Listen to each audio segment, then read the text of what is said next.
Okay, I'm starting my project number 4 for my 2D studio art. So we had to pick one object that was meaningful to us, and I picked this beautiful locket that my boyfriend got me after my dad passed away. So I just started using my scissors and cutting out the basic big shapes and line work, and then I went in with my X-Acto knife to get the little itty-bitty gritty parts where it was like through the chain or around the heart locket. And this didn't take that long, but I did do the second part the next day, which is why the lighting is different right here. This is where I took the X-Acto knife, and honestly this was kind of hard. An X-Acto knife is kind of hard to use, especially when it's not in a straight line, but I was able to figure out how to work it, and I got it done, and it looked really, really good with the X-Acto knife cuts. This took me a little bit. I had to cut some more things off, move things around, wanted to arrange the pieces as if it looked like the locket was being opened.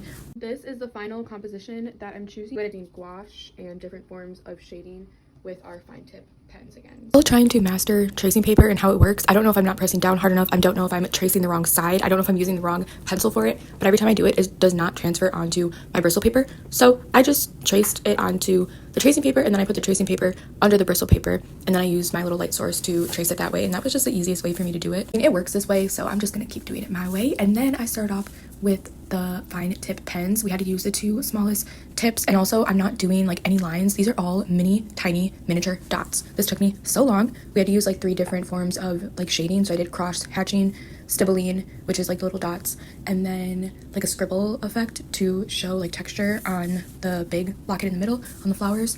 But yeah, this just really took a long time. I use any other form besides like just normal shading and cross hatching, so it was cool to use different things, and they actually really do show different types of like texture and stuff. And I did smear it a little bit, so I had to be more careful with that.